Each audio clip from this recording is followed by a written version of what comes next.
Hi everyone, welcome to Mountain Home Stories. Today we'll be starting the ninth episode from the story The Wizard of Oz. If you all haven't read the earlier ones, click onto the links and I buttons, read those stories. And today we are going to start off with Attacked by the Fighting Trees. The next morning, Dorothy kissed the pretty green girl goodbye, and they all shook hands with the soldier with the green whiskers, who had walked with them as far as the gate.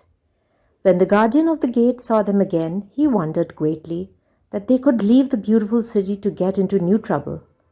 But he at once unlocked their spectacles, which he put back into the green box and gave them many good wishes to carry with them.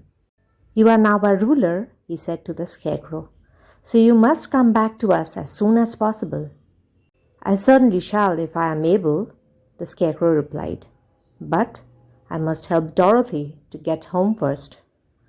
As Dorothy bade the good-natured guardian a last farewell, she said, "I have been very kindly treated in your lovely city, and everyone has been good to me. I cannot tell you how grateful I am." "Don't try, my dear," he answered. "We should like to keep you with us. But if it is your wish to return to Kansas, I hope you will find a way." He then opened the gate of the outer wall, and they walked forth and started upon their journey. The sun shone brightly as our friends turned their faces towards the land of the south. They were all in the best of spirits and laughed and chatted together. Dorothy was once more filled with the hope of getting home, and the Scarecrow and the Tin Woodman were glad to be of use to her. As for the lion, he sniffed the fresh air with delight and whisked his tail from side to side in pure joy at being in the country again, while Toto ran around them and chased the moths and butterflies, barking merrily all the time. "City life does not agree with me at all," remarked the lion, as they walked along at a brisk pace. "I have lost much flesh since I lived there, and now I am anxious for a chance to show the other beasts how courageous I have grown." They now turned and took a last look at the Emerald City. All they could see was a mass of towers and steeples behind the green walls, and high up above everything the spires and dome of the Palace of Oz. "Oz was not such a bad wizard after all," said the Tin Woodman, as he felt his heart rattling around in his breast. "He knew how to give me brains, and very good brains too," said the Scarecrow. "If Oz had taken a dose of the same courage he gave me," added the lion, "he would have been a brave man." Dorothy said nothing. Oz had not kept the promise he made her, but he had done his best, so she forgave him. As he said, he was a good man, even if he was a bad wizard. The first day's journey was through the green fields and bright flowers that stretched about the Emerald City on every side. They slept that night on the grass with nothing but the stars over them, and they rested very well indeed. In the morning, they traveled on until they came to a thick wood. There was no way of going around it, for it seemed to extend to the right and left as far as they could see, and, besides, they did not dare change the direction of their journey for fear of getting lost. So they looked for the place where it would be easiest to get into the forest. The Scarecrow, who was in the lead, finally discovered a big tree with such wide-spreading branches that there was room for the party to pass underneath.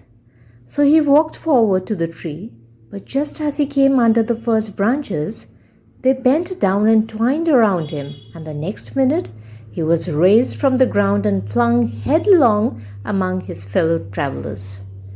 This did not hurt the Scarecrow, but it surprised him, and he looked rather dizzy when Dorothy picked him up. "Here is another space between the trees," said the lion. "Let me try it first," said the Scarecrow, "for it doesn't hurt me to get thrown about." He walked up to another tree as he spoke, but its branches immediately seized him and tossed him back again. "This is strange," exclaimed Dorothy. "What shall we do?" "The trees seem to have made up their minds to fight us and stop our journey," remarked the lion. "I believe I will try it myself," said the woodman, and shouldering his axe, he marched up to the first tree that had handled the scarecrow so roughly. When a big branch bent down to seize him, the woodman chopped at it so fiercely that he cut it in two. At once the tree began shaking all its branches as if in pain, and the Tin Woodman passed safely under it. "Come on," he shouted to the others, "be quick!" They all ran forward and passed under the tree without injury, except Toto, who was caught by a small branch and shaken until he howled. But the woodman promptly chopped off the branch and set the little dog free. The other trees of the forest did nothing to keep them back, so they made up their minds that only the first row of trees could bend down their branches, and that probably these were the policemen of the forest, and given this wonderful power in order to keep strangers out of it. The four travelers walked with ease through the trees until they came to the further edge of the wood. Then, to their surprise, they found before them a high wall which seemed to be made of white china. It was smooth, like the surface of a dish, and higher than their heads. "What shall we do now?" asked Dorothy. "I will make a ladder," said the Tin Woodman, "for we certainly must climb over the wall."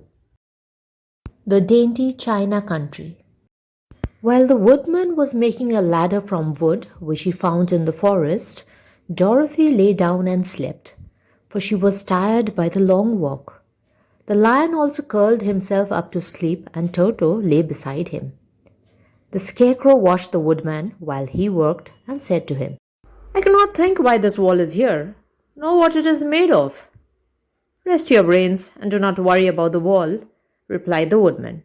"When we have climbed over it, we shall know what is on the other side." After a time, the ladder was finished. It looked clumsy, but the Tin Woodman was sure it was strong and would answer their purpose. The scarecrow waked Dorothy and the lion and Toto and told them that the ladder was ready. The scarecrow climbed up the ladder first, but he was so awkward that Dorothy had to follow close behind and keep him from falling off. When he got his head over the top of the wall, the scarecrow said, "Oh my!" "Go on!" exclaimed Dorothy. So the scarecrow climbed further up and sat down on the top of the wall, and Dorothy put her head over and cried, "Oh my!" just as the scarecrow had done. Then Toto came up and immediately began to bark, but Dorothy made him be still. The lion climbed the ladder next, and the Tin Woodman came last. But both of them cried, "Oh my!" as soon as they looked over the wall. When they were all sitting in a row on the top of the wall, they looked down and saw a strange sight. Before them was a great stretch of country having a floor as smooth and shining and white as the bottom of a big platter. Scattered around were many houses made entirely of china and painted in the brightest colors. These houses were quite small, the biggest of them reaching only as high as Dorothy's waist. There were also pretty little barns with china fences around them, and many cows and sheep and horses and pigs and chickens, all made of china, were standing about in groups. But the strangest of all were the people who lived in this queer country. There were milkmaids and shepherdesses with bright-colored bodices and golden spots all over their gowns, and princesses with most gorgeous frocks of silver and gold and purple, and shepherds dressed in knee breeches with pink and yellow and blue stripes down them, and golden buckles on their shoes, and princes with jeweled crowns upon their heads, wearing ermine robes and satin doublets, and funny clowns in ruffled gowns with round red spots upon their cheeks and tall pointed caps. And strangest of all, these people were all made of china, even to their clothes, and were so small that the tallest of them was no higher than Dorothy's knee. No one did so much as look at the travelers at first, except one little purple china dog with an extra large head, which came to the wall and barked at them in a tiny voice, afterwards running away again. "How shall we get down?" asked Dorothy. They found the ladder so heavy they could not pull it up. So the scarecrow fell off the wall and the others jumped down upon him so that the hard floor would not hurt their feet. Of course, they took pains not to light on his head and get the pins in their feet. When all was safely down, they picked up the scarecrow, whose body was quite flattened out, and patted his straw into shape again. "We must cross this strange place in order to get to the other side," said Dorothy, "for it would be unwise for us to go any other way except due south." They began walking through the country of the China people, and the first thing they came to was a China milkmaid milking a China cow. As they drew near, the cow suddenly gave a kick and kicked over the stool, the pail, and even the milkmaid herself, all falling on the China ground with a great clatter.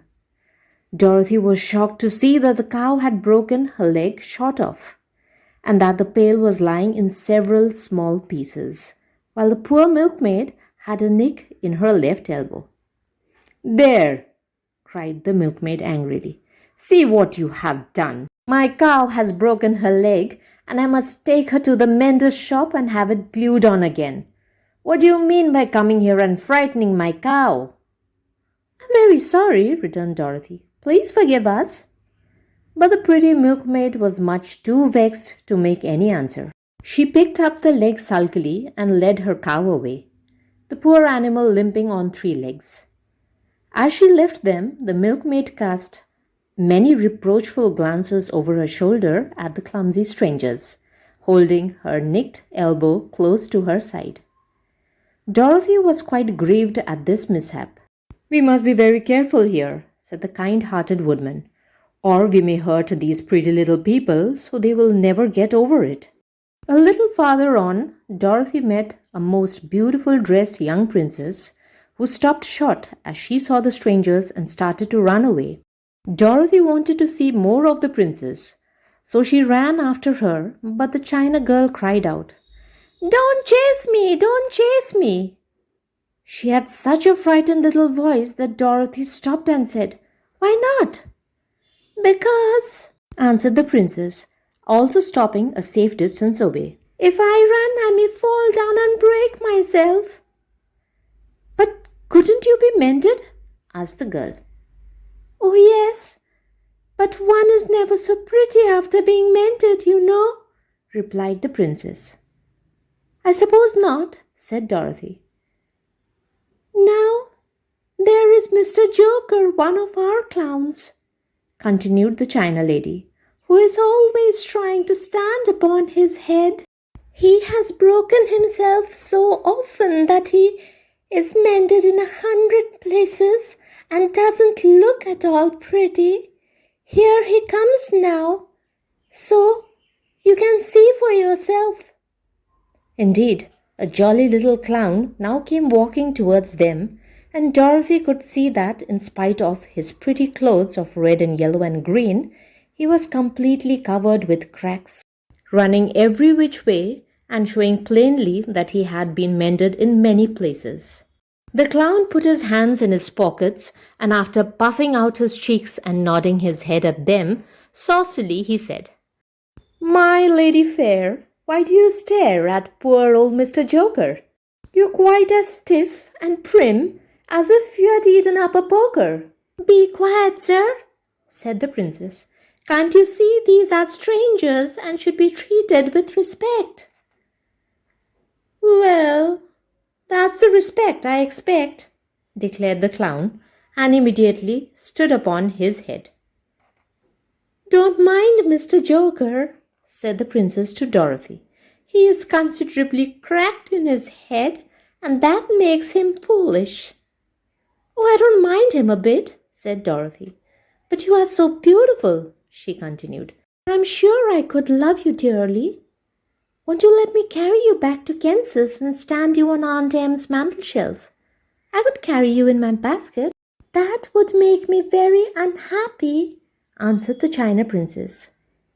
"You see, here in our own country, we live contentedly and can talk and move around as we please. But whenever any of us are taken away, our joints at once stiffen, and we can only stand straight and look pretty. Of course, that is all that is expected of us when we are on mantel shelves and cabinets and drawing room tables. But our lives are much pleasanter here in our own country. I would not make you unhappy for all the world, exclaimed Dorothy. So I'll just say goodbye. Goodbye, replied the princess. They walked carefully through the China country. The little animals and all the people scampered out of their way, fearing the strangers would break them, and after an hour or so the travelers reached the other side of the country and came to another China wall. It was not as high as the first, however, and by standing upon the lion's back, they all managed to scramble to the top. Then the lion gathered his legs under him and jumped on the wall. But just as he jumped, he upset a china church with his tail and smashed it all to pieces. That was too bad, said Dorothy. But really, I think we were lucky in not doing these little people more harm than breaking a cow's leg and a church.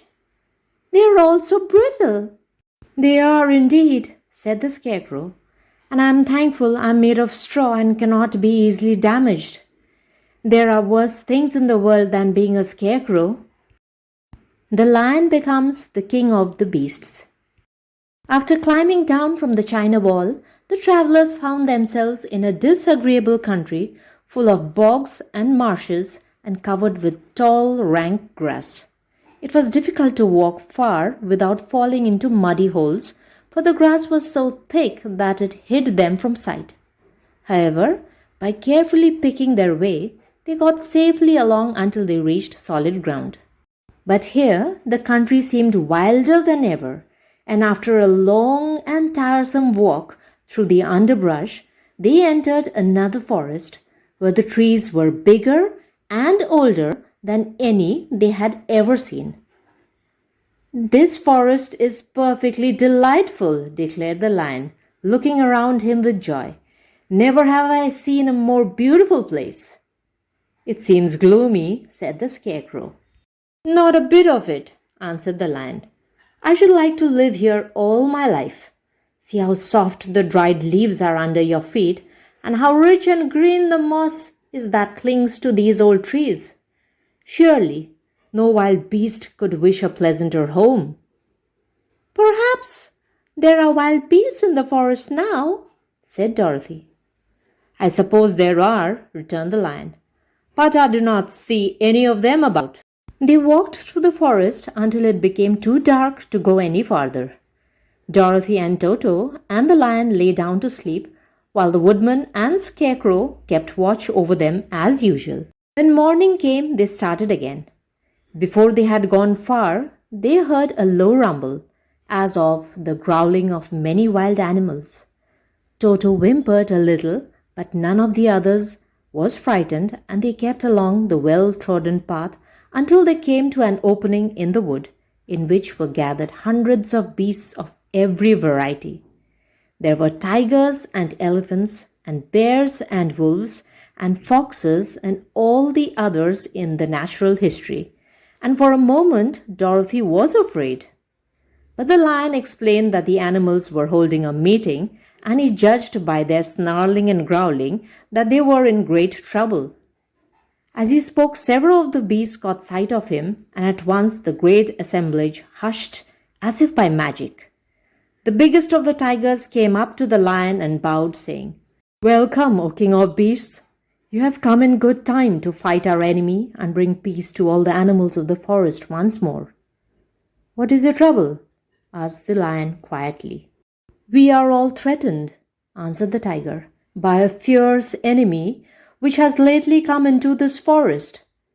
It is a most tremendous monster like a great spider, with a body as big as an elephant and legs as long as a tree trunk. It has 8 of these long legs, and as the monster crawls through the forest, he seizes an animal with a leg and drags it to his mouth, where he eats it as a spider does a fly. Not one of us is safe while this fierce creature is alive, and we had called a meeting to decide how to take care of ourselves when you came among us." The lion thought for a moment. "Are there any other lions in this forest?" he asked. "No, there were some, but the monster has eaten them all. And, besides, there were none of them nearly so large and brave as you. If I put an end to your enemy, will you bow down to me and obey me as king of the forest?" inquired the lion. "We will do that gladly," returned the tiger, and all the other beasts roared with a mighty roar. "We will!" "Where is this great spider of yours now?" asked the lion. "Yonder, among the oak trees," said the tiger, pointing with his forefoot.